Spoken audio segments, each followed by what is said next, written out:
everyone. Today we're having a photo shoot for a school photo exhibition. I'm going to give some of my top tips on getting a great shot. And I very kindly offered to be the model. I'm ready for my close-up, Maddie. So, I'm going to teach you how to set up and shoot more effective photos. Let's get started. My first piece of advice is to try more unusual angles. Try getting up high or getting down low. This will give your photos greater impact. You can also try putting your subject in an unusual place in the frame and adding more depth.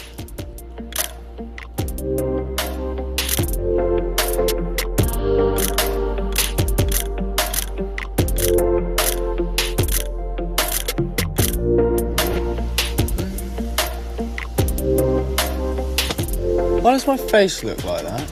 That's just your face. You're framed beautifully. I don't like it. Take another one. To draw the viewer into the image, I like to use close-ups. It brings out details you might usually miss. Get close. Point the camera at what you'd like to highlight. And snap. It's sometimes a good idea to get movement into your photos. See how good the lighting is? Can we please get one photo where I look good? When shooting outside, make sure to put the sun behind you. If the lighting isn't good enough, you can use flash.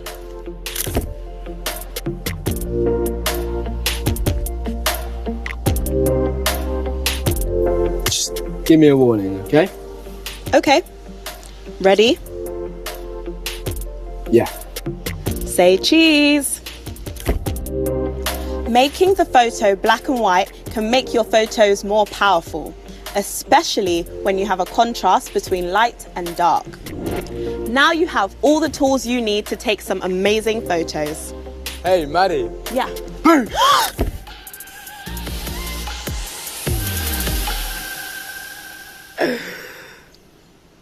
What?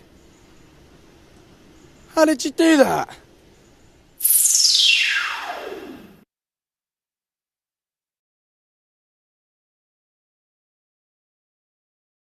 Unit 4, page 45, Exercise 6. Spotlight. Portraits of everyday emotions. Each month, we ask a local artist to tell us about their art. Here, 16-year-old Ruby describes the photographs she loves to take. I focus on portraits of people, so I can take my time to set up the photo and make sure everything is in the right place within the frame before I start. I also have to consider if the natural light will be effective enough or if I will need to use flash. I want the viewer of my photos to see things they've never seen before, so I try to look at the subject in unusual ways. For example, I look at them from different angles and try to create depth so they feel more 3D. At the moment, I'm taking photos of friends watching videos that produce different emotions. I want to show the contrast between positive and negative feelings and highlight the fact that life is full of both. I hope people like them.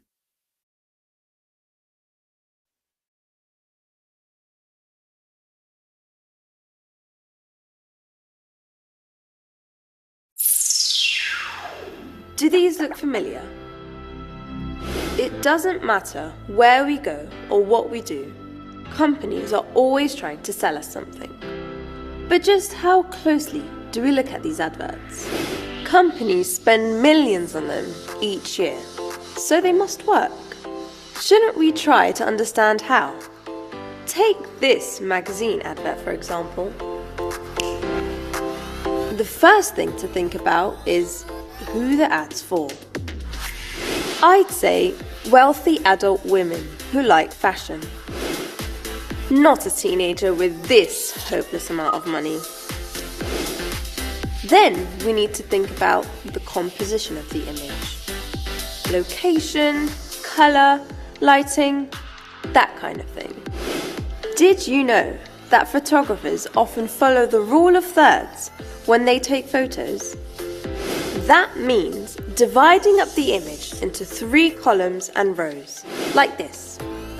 An image is more attractive when the main objects appear on the lines between sections.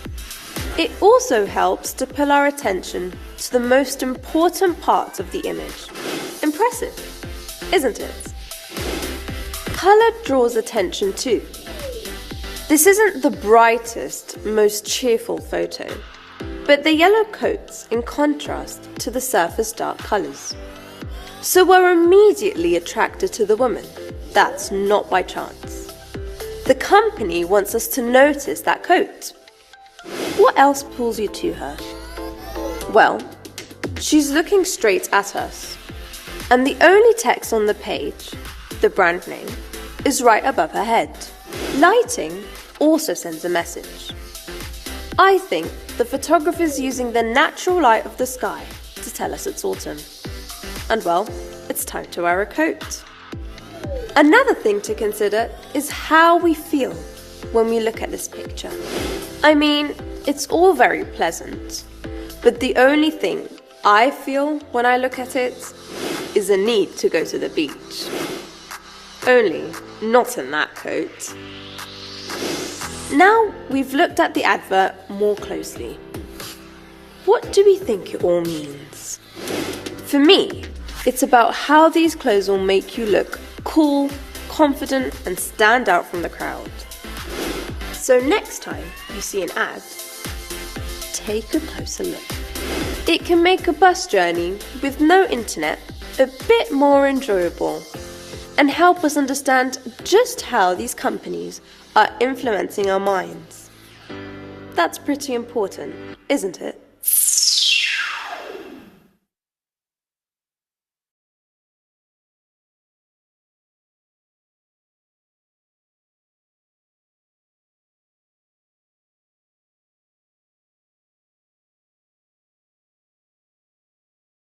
Unit 4, page 50, Exercise 2. The stories behind famous photos. It doesn't matter how much time passes, there are some images that we can't forget seeing. Here, we look at the stories behind 3 iconic images from the 20th century. A. Beatles fans storm Buckingham Palace. When, in 1965, rock band The Beatles went to Buckingham Palace to receive medals from the Queen, 4,000 fans waited outside.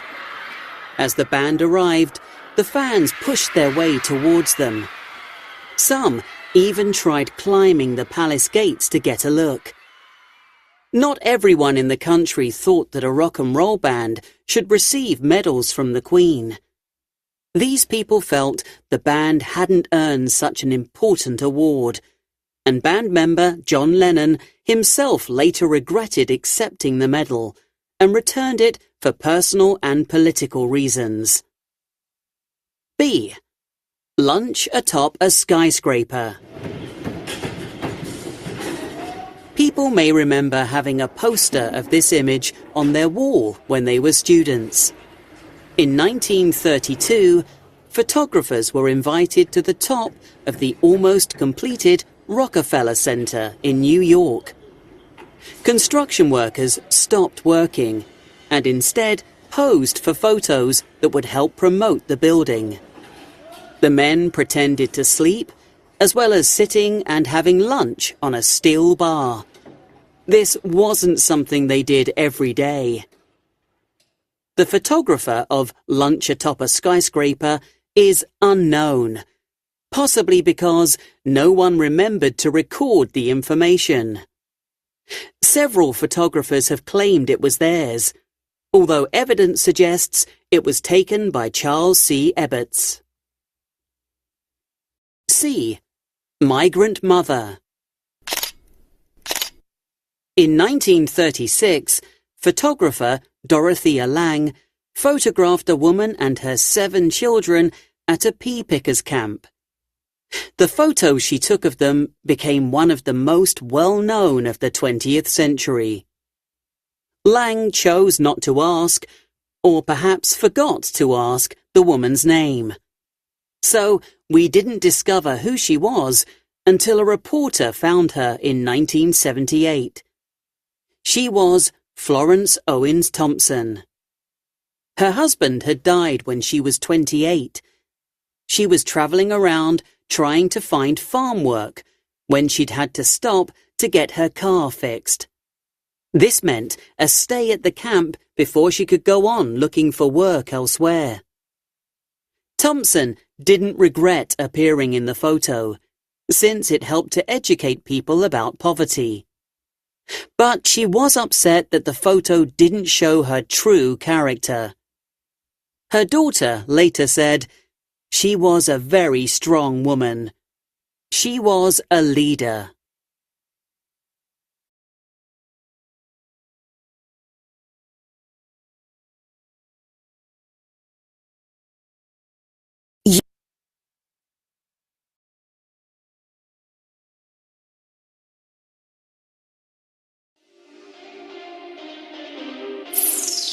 Okay, so which bit of the homework do you need help with?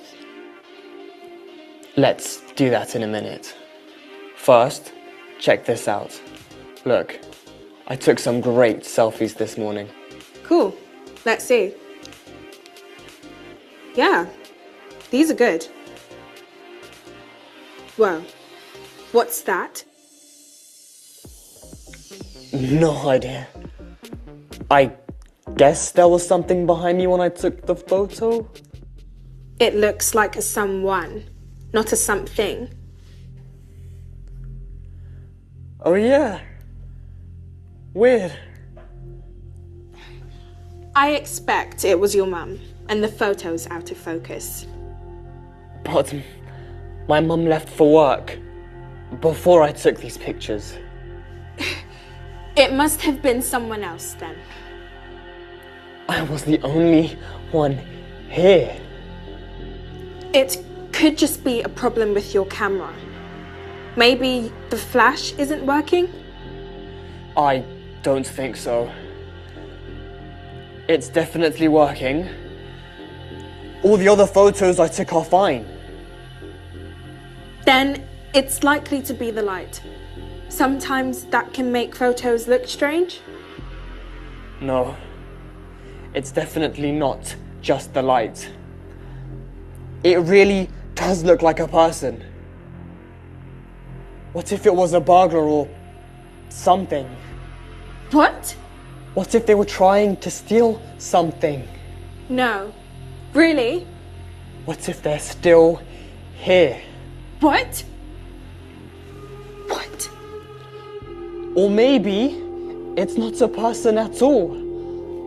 Maybe it's a... Don't say it.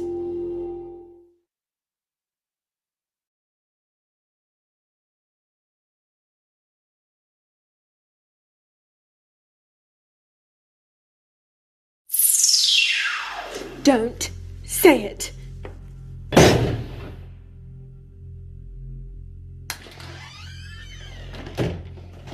Hey guys, what's up? Dan, what do you think is in the background of this photo? I don't know. Looks like a person? Why? Who is it? We don't know. It might be someone who's still in the house. Nah, you'd hear them. But maybe it's a... Don't say it! Oh. I know what this is. I've seen it online. What? Okay. But you're going to want to sit down for this.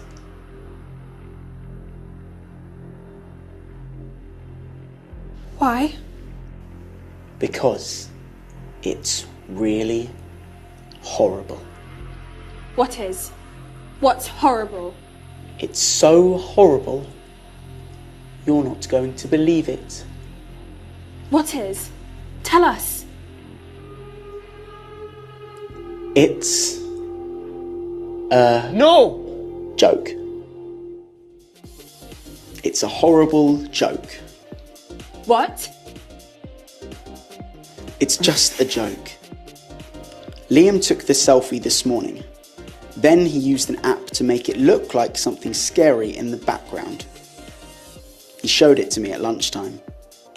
He wanted to trick you. Liam, you can do your own homework. Jess, come back. I'm sorry.